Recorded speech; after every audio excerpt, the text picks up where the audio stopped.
Hey, Grace Covenant. It's Thursday, and there's a lot of ways I could go today with my devotional, but I decided,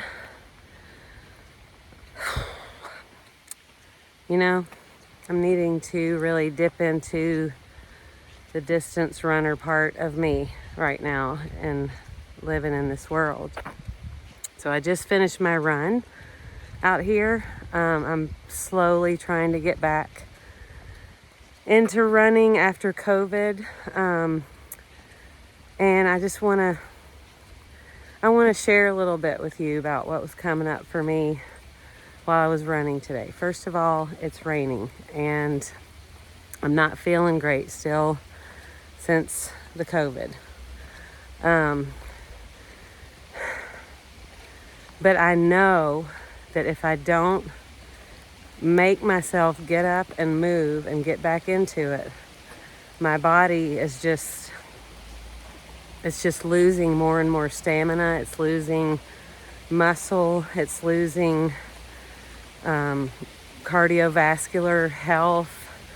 I feel more depressed. I feel more just hopeless when I don't exercise. And so I really have to kind of will myself into this. I'm always glad when I'm done. And that's kind of how life is in this world. It's hard to keep moving. It's hard to take care of ourselves. It's hard to not just want to curl up in a ball. And sometimes we need to curl up in a ball for a little while. But there has to be this balancing, this equalizing, this aligning between rest and movement. And I see all the inertia in our culture around guns, around violence, around white supremacy, around just the sickness of our culture and what it's going to take for us to get well. We have to be able to move away from the stasis, move away from the inertia, the malaise.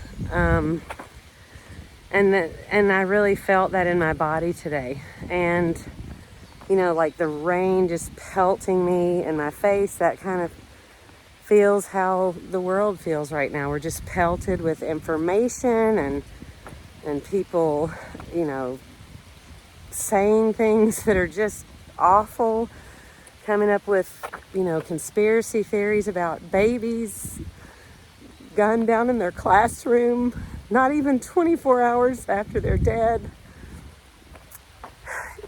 Politicians just going right into their scripts about gun control and just all the sense of like nothing's going to change. And nothing will change if we can't move. Like collectively, we have to move. This is a movement of liberation. And with distance running, you really do. It takes a long time to get in shape. And it only takes a couple of days to get out of shape. Long distance muscles stay with you a little bit longer than sprinting muscles when you get sick, but you have to kind of come back incrementally and we have to keep at it. We have to be able to really give ourselves the nourishment and the kind of workouts that we need to get better. And one of the things about distance running is you don't get faster if you always go at the same speed. You have to do some workouts where you have bursts, intervals of faster running, and you really tax yourself and you really stretch yourself and you really stretch your stride out and make your legs turn over faster. And so sometimes we get to these places in our culture where there's a burst of motivation and will, and we accelerate. We have to use these accelerations to really help us get better. And so one of the things I'm noticing is that one of the ways white supremacy conspires against our wholeness, our wellness, our getting better at things is, oh, that's my watch telling me that I exercised enough today. One of the ways white supremacy works against us is that as soon as we're in this acceleration, we start depleting our energy by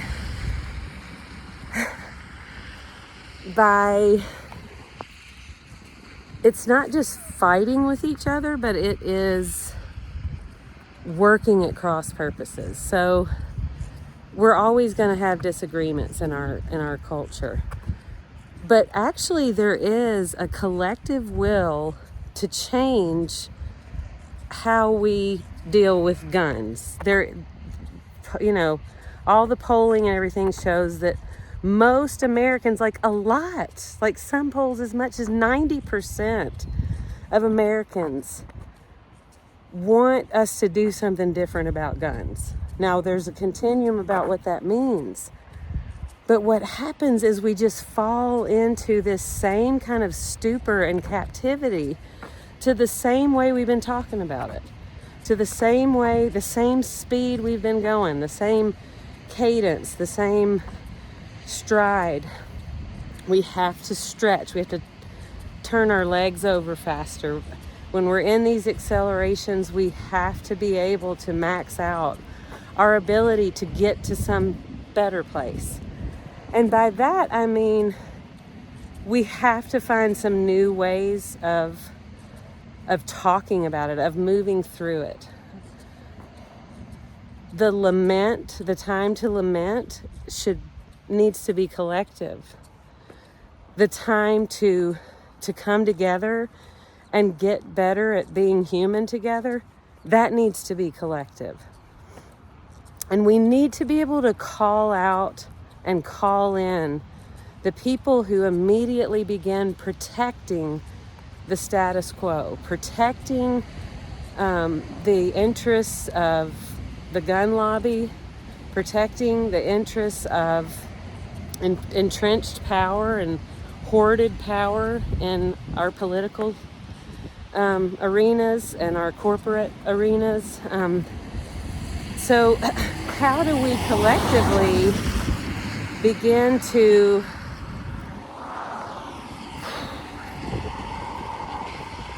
make the most of these times when we have a kind of galvanized will? How do we make the most of that to actually heal some of the things that have broken us apart as human beings, as the human family, since this country was colonized by guns, was colonized by violence and terror? We're still living that. We're still solving problems that way. We're still using narratives and language and oratory of domination and winner take all and either or and all the things that white supremacy has just injected us with. So I am praying that today you can really check in with your body, and where you need to rest, I pray you'll rest. But also where you need to start moving, I pray that you will do that today. Maybe you won't go on a run, but maybe you'll walk around the block or down the driveway. Maybe running's not your thing. Maybe it's just stretching in your chair, or maybe it's calling a congressman, or maybe it's reaching out to a neighbor, or I don't know what it is for you. But there is some place and some way that you can move today that's going to make the world a better place, a loving place, a safer place for children. There's something we can do collectively today. It won't be everything, but something is going to make us better. Something is going to make us better. So that's the distance runner, cross country track coach part of me talking to you, that I believe in you. I believe in your ability to stretch, to get better at things, to move, to change, to be well, to get healthy. Even when there's so many things saying, I don't feel like I can do it anymore. And that makes a lot of sense. I feel that way. I feel that way so much. And it makes sense to feel that way. So, prayers for movement. Prayers for love to be what leads the way. Prayers for the energy that only the Holy Spirit can give. Because that's when we'll know we're moving in the direction of true love and true life. I love you, Grace Covenant. Prayers and prayers and hopes for your day and our day together.